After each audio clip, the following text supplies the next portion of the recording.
We're at a new location today. So this is at Almond Park, which is kind of close by Grand Valley down Lake Michigan Drive.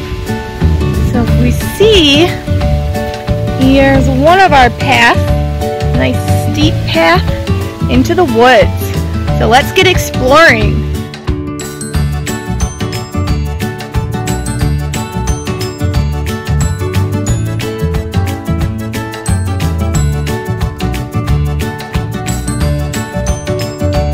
Look at all the roots of this tree. They go all the way down here. A lot of roots from one tree.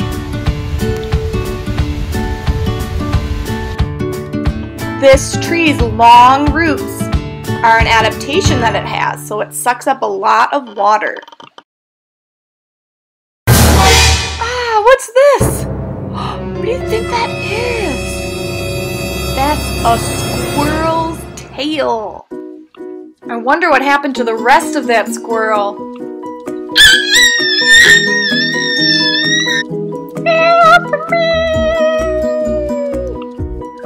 Well, here's another squirrel. This one luckily has its tail. So let's kind of observe it for a minute and see if we can figure out what we think the senses of its body, the sensory organs might be doing and how they connect with the brain. So right now it looks like it's using its nose to sniff out some acorns or some type of food.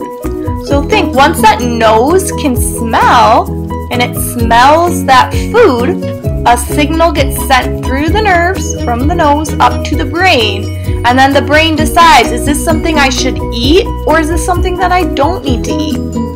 And if it decides this is some tasty food, then it's able to send a message to the mouth that says, okay, quickly take a bite and eat that. What do you think is going through this squirrel's body now? I see it standing still, frozen in fear, so I think the eyes sent a signal to the brain saying, predator, what should I do? And then the brain sent a signal back down to the squirrel's legs that said, run! Ah!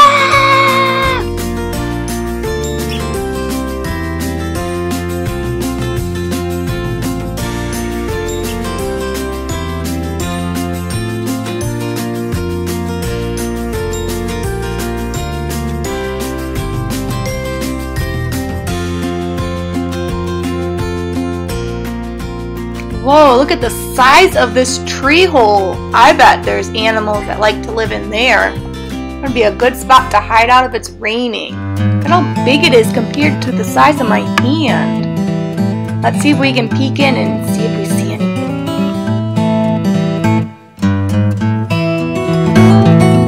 As I'm peeking in, I see in the back right, it looks like there's another pathway that animals might hide in if somebody is watching them, like a human.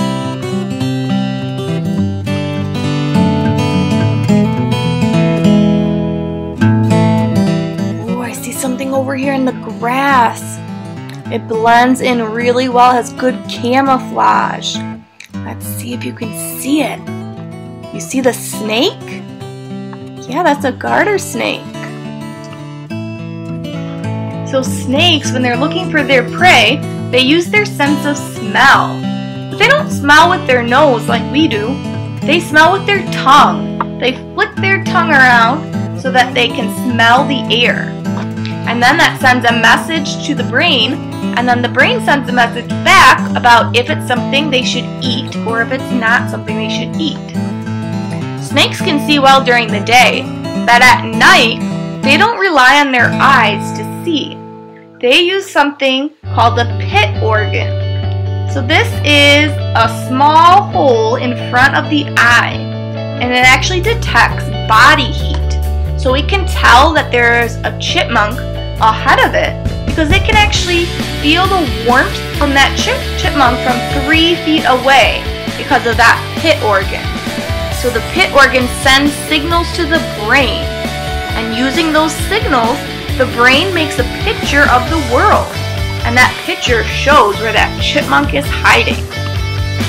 We are going to end our hike back at Blandford. So we're going to look at Bob the Bobcat. So Bob might hear the leaves crunching behind him, which tells him there's an animal nearby that he could eat. So the ears send that message to the brain, traveling through the nerves, and then the brain sends a message to the leg muscles to run and catch the prey. And once it's there, the brain sends a message to its jaw muscles that say, open up and bite down. And that's how he can catch his prey. So he uses his sensory organs to help him catch his food. And here we see that Bob has some tasty meat that he's eating. So we're gonna end our hike kind of with a sad note. Last week, Bob the Bobcat did die. He was 18 years old, which is really old for a bobcat that's in captivity. And he would have died a long time ago if Blandford hadn't stepped in and helped him to heal from when he was injured. So it's always sad to lose an animal friend, but Bob had a wonderful life, and I will definitely miss him. I loved seeing him on all of my ELAB visits. So rest in peace, Bob. I hope you enjoyed our hike. I'm going to show you right now what you're going to be doing on your Seesaw page. So the last 3 pages have different articles about animals. So you're going to pick one animal and read all about it. So I'm going to do an example. So I'm going to read to you right now about the great white shark. The great white shark lives in cool ocean waters close to the land.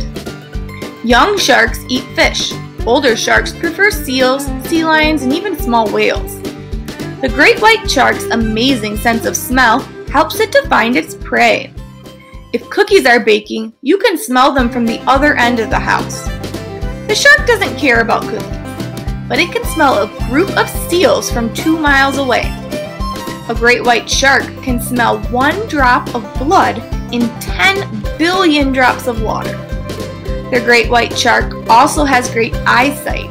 It can see well in the daytime and in the darkness. The shark's ears are small holes right near the shark's eyes. They may not look like much, but those ears can detect tiny vibrations in the water. A swimming seal makes ripples that the shark can hear and feel from 800 feet away. That's twice the length of a football field. When the shark is hunting, all of its senses work together. The brain gets messages from the nose. Hey, smells like seals are nearby. And the ears. Those vibrations sound like a swimming seal. And the eyes.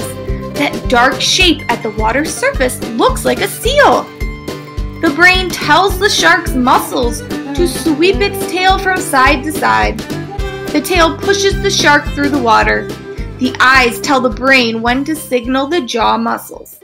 The jaws bite, and 300 sharp teeth grab the seal. Before the brain tells the shark to swallow, the shark's taste sensors signal the brain. Does that bite taste like a seal? If it tastes right, the shark swallows. Dinner time. So then you're going to have a chart like you see right here. So it says list the body parts of your animal. And then what does that body part do? Where is that body part located on the animal?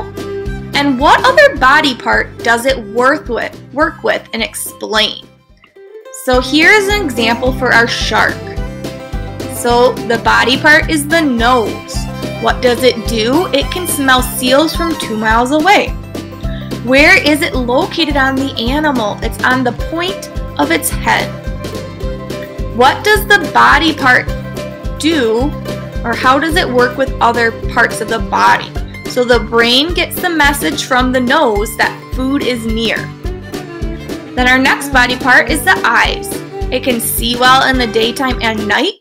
It's on the side of its head, and the eyes tell the brain when to signal the jaws to close. And the last part is the ears. They can detect tiny vibrations in water and can hear 800 feet away. The small holes near its eyes is where that's located. And the brain gets a message from the ears that there's a vibration. And then the brain will send a message back down to the shark to let it know to move towards the animal and eat.